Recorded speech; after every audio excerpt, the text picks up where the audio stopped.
Broadcasting live on AM 950, the Progressive Voice of Minnesota, as well as in the evenings on WCPT 820, Chicago's Progressive Talk. It is the Matt McNeil Show for your Tuesday. Good to have you with us today. Patrick Cooligan from the Minnesota Reformer joining us in the 4 o'clock hour, but I am just tickled pink here because Patti Vasquez is kind enough to join us. You hear her in Minneapolis in the 9 p.m. hour, of course, in Chicago, 5 to 7 down there on the drive home. And my bestie was kind enough to join me again today. Hey! Hello. Happy Monday. Happy Tuesday. Oh, jeez. I am off. I had the day off yesterday, so technically this is my beginning of the week. I'm the same way, and I'm already having troubles when I'm just on a normal week anyway. I mean, if you watch me on the show and I say there's always a quick little millisecond of Tuesday. All right, there it is, Tuesday. So same, totally same.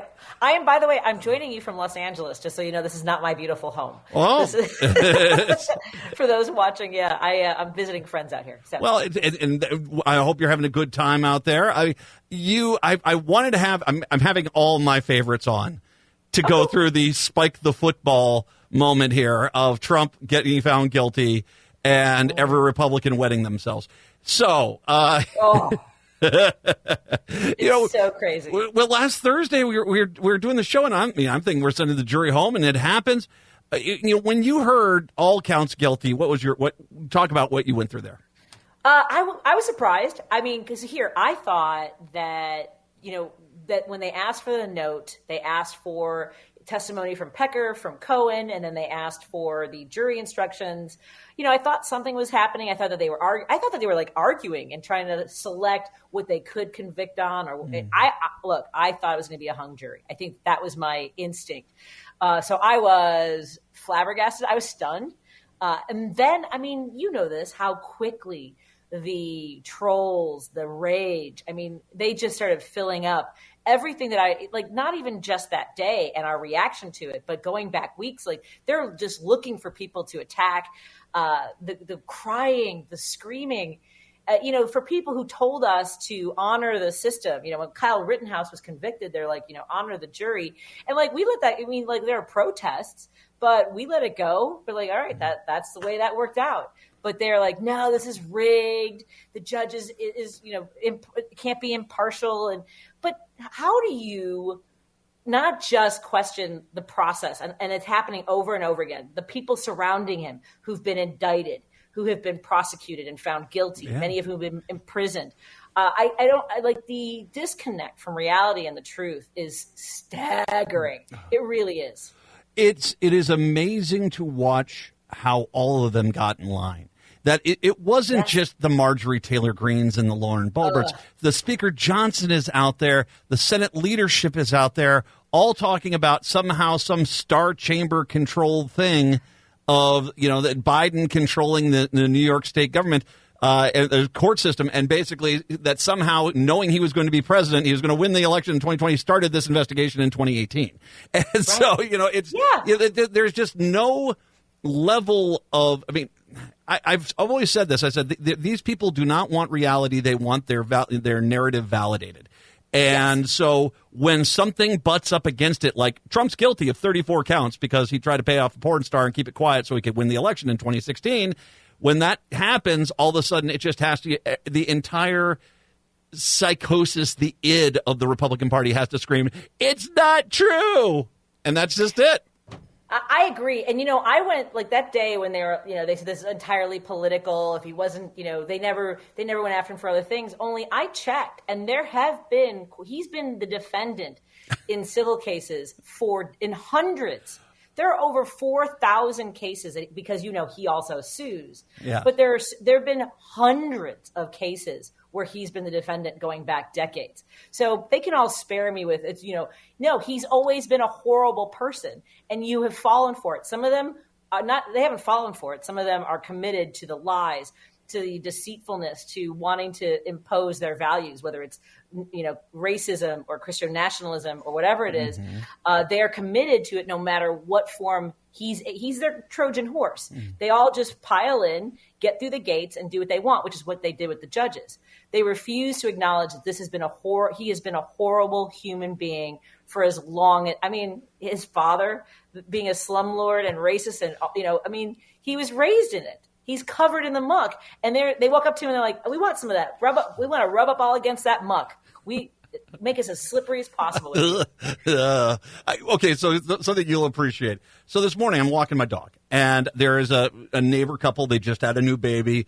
Great. Oh. And I remember when that was like, and when I had my 3 kids, and you wanted so much, no matter what you were doing beforehand, it didn't matter. You wanted to be there when your child experienced the sun for the first time, or the wind, or a dog, or the tree, and all this stuff. And it's so much fun. Donald Trump dumped his kid and ran to a porn star. And I just sort of, at what point do you kind of wrap your inability to wrap your mind around the fact that this is there in every town in America, there are guys like this. And we all know them, and we all despise them, and we all mock them. Yet this guy is running the president, and they all worship him. And it is just amazing. It is, and I also feel bad for people who just fall for it, right? There are parts, there are people who, their religion, their way of life, they value it so much, and they feel like he's the right guy for that, and nothing else matters, right? They have tunnel vision to protect those ideals. And then there are people who willfully go along with this and spread the lies. There are people I feel sorry for who fell for the grift. You've been tricked. Yeah. And I feel sorry for you that and the amount of money that he's raising, that they are contributing, that we know is going to go entirely to his legal fees, is going to hurt Republicans up and down the ballot now, because, and look, there are Republican leaders, including in Illinois, who are saying, do not contribute to the RNC. It is not going to help us. It is we're going to suffer because of the way they're distributing the money, because Laura Trump's been very honest. It's all going to be to get him into office. It is crazy town. It really is. I can't wrap my mind around it. Well, and I was really disappointed with Georgia, by the way, how long it's going to take to decide whether to, Well, it's they're trying their best to run. There are still people there trying to run cover for him. Look, go to Larry Hogan out in Maryland. Now, I have a friend who used to work for him, and he sort of said, this is like the most moderate Republican I've ever worked with. He comes on out. He's running for Senate out in Maryland. He comes on out and said, we need to respect the judicial system. That's all he said. He is persona non grata now within the Republican Party. They can't stand him. And Laura Trump actually took time to say he's the worst kind of person. This is not, we don't have to talk any longer about fascist dictators. It's one way. Donald Trump was robbed. He's not guilty because, and once again, they don't want to face the reality that they follow a flawed human, that the guy that tells them that they're not the loser, that everyone else is a loser, is actually wrong. They don't want to face that. So, that's how you get this stuff into power like this. And I feel sorry for moderate Republicans to a point, not completely, because they still voted for Trump. Yeah. But I feel sorry for them because they look around and they cannot go anywhere but basically put their tail between their legs and follow, or else just stay home and try to be as quiet as possible. Well, to your point about feeling sorry for them, this goes to Adam Kinzinger and Liz Cheney. Yeah. I'm grateful for what they've done, but they have been a part of this from the beginning, from the dog whistles of the 80s, and we're Reagan Republicans, which Reagan dismantled the labor strength, right? Yeah. By crushing the air controllers union and then making it okay for corporations to destroy unions. And it has the gap between the uber wealthy and the working class was ushered in by Ronald Reagan. So, and then all the Willie Horton stuff during, the Dukakis campaign, or was it, Dukakis, right, in Boston. All that stuff. They have been blowing the racism whistle, the Christian values whistle when it came to feminism and abortion. They've been a part of this. They have created this monster. And I appreciate those that want to, go back and try to find some way to harness what they intended. But no, they wanted this. It was always guns and babies, Christianity. It's what was it? The liberal elite, right? They're smarter. They're all too smart and bookish. Well, I don't want to, go after what liberals could and should have done. But, in the face of what they were doing, we did the best that we could, at least. Yeah. And I'm proof that the liberal elite with the intelligence, not all the time.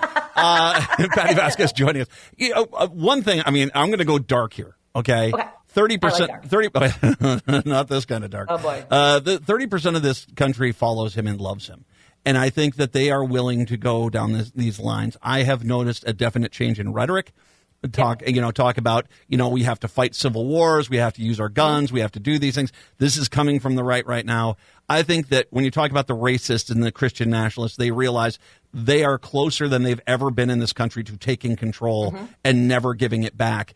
And I think that's the end game here, is that if they don't think they can win, they're going to do anything in their power to overthrow the government at this point. And also, to your point about the rhetoric, I'm also seeing a lot more biblical references to retaliation, revenge, and wrath, and people that that I knew for years that we didn't agree, but people that I had been friends with, and then became friendly, and then became not. I can't be in the same room. They're unhinged. Oh, yeah. I mean, I know I'm wearing a shirt that says "unhinged woman," but they're off the deep end this week because and the posts that I'm getting, the threats of violence, the absolute sheer hatred. Yeah. And they don't see it. Like I said earlier, that disconnect between logic and reason and just decent humanity is staggering. It's shocking for sure. Well, and I think that it's, like I said, we've never been closer. I mean, there have been fringe elements. I mean, obviously, the Civil War was the one time this country imploded, and that was slavery. But when you're talking about, evil people with a personal agenda, usually it's like the Whiskey Rebellion or something like that. It's beaten back fairly quickly. This is, I have a bad feeling this is going to haunt us for decades. Oh, it already definitely will because of the Supreme Court. I'm sure there's something I could point to, or other people could, that predates Citizens United, but we can track a lot of this to Citizens United and the power that corporations and billionaires have over our political system. Just in the last few days, there's a Twitter account. I know there's a Twitter account called More Perfect Union, and they track so many of the ways corporations are destroying the middle class and working people's lives. Yeah. Patti Vasquez, kind enough to join us from Los Angeles as we're talking Trump. When we come on back, I want to talk about the Republicans imploding on abortion, and I've got a funny story for you to start that off with. 952-946-6205, 952-946-6205. Let's take a break on your Tuesday. It's the Matt McNeil Show. Through the night, for every kiss, your beauty.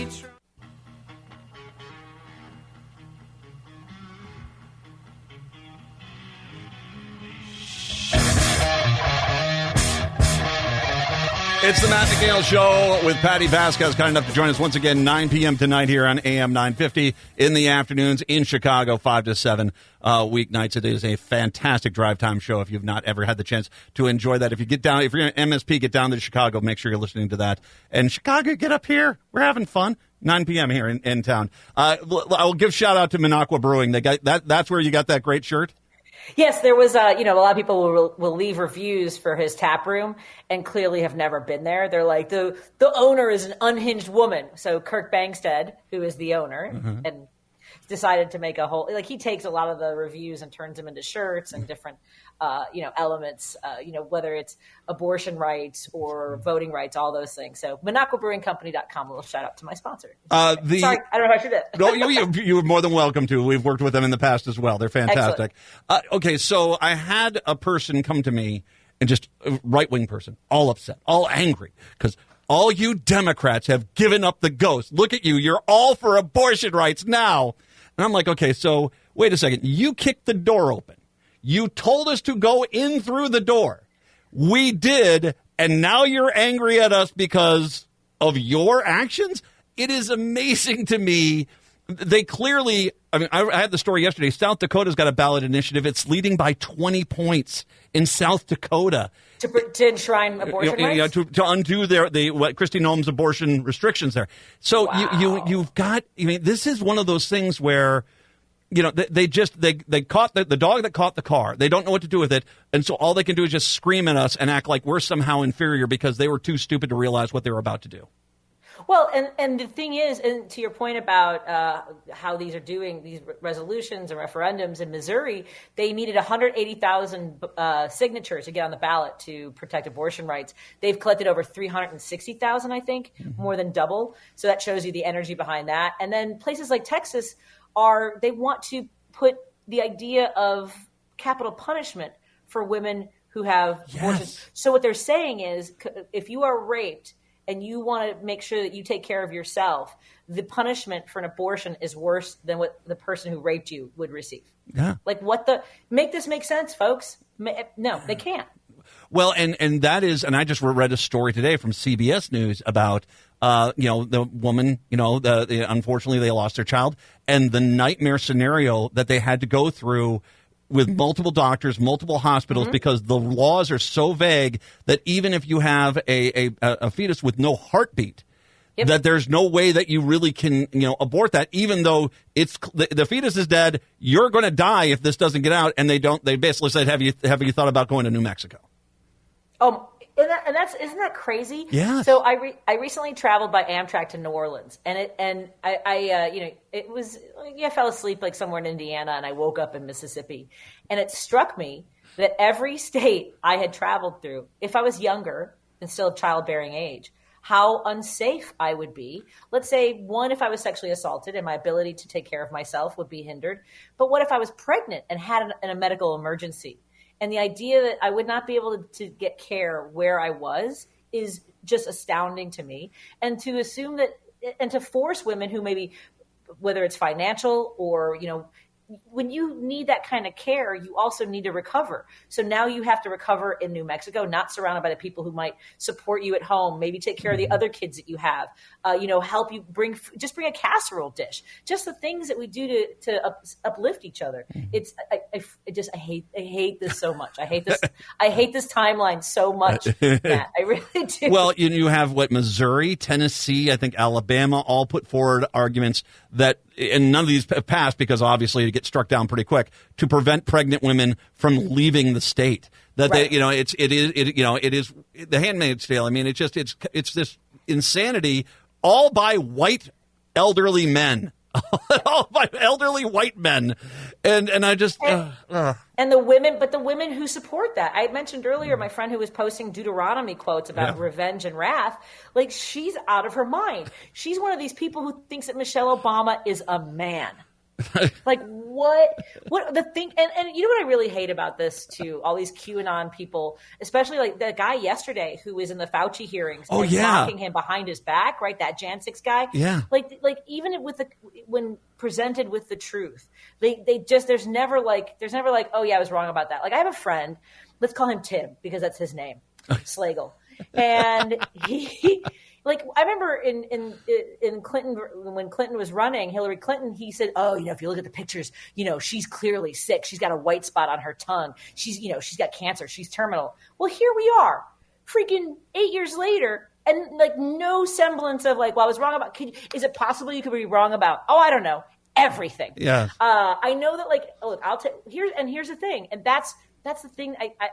It's one of our strengths, but it also is what has given them so much ground, is that when we are confronted with the facts, when there's something that contrasts with what we believed, we are, for the most part, willing to go, oh, thank you for correcting me. I will now act appropriately. Mm-hmm. And they don't do that. Mm-hmm. They are so committed to their lies that they can't.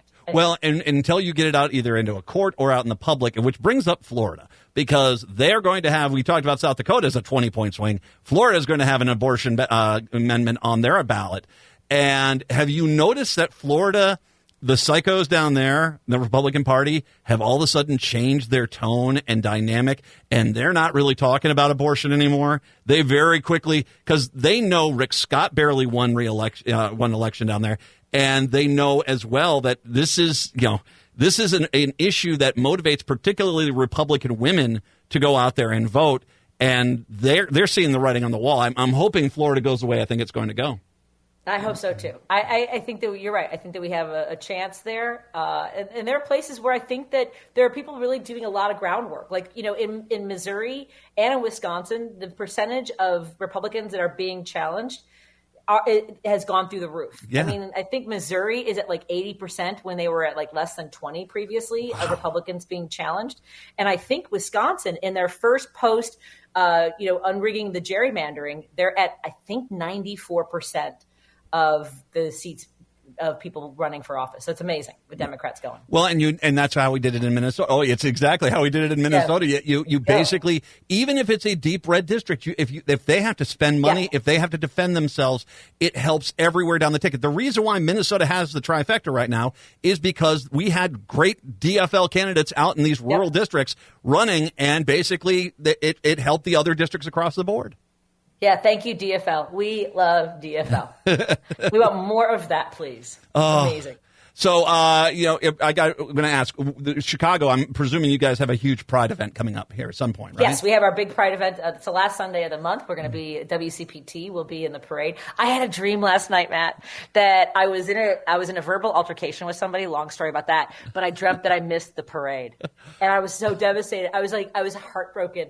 I don't know if you remember the episode of Joey from, Friends, where Joey misses, he's supposed to be on the parade with all the people from his soap opera. That's how I felt. I was like, oh!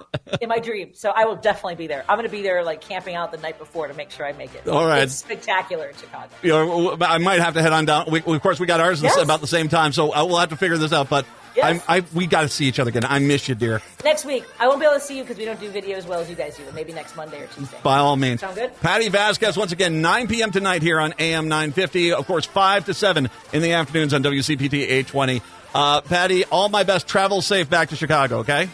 Thank you. Love you, Matt. Take care. Minnesota. We'll take a break. Come back. It's the Matt McNeil Show. Mama said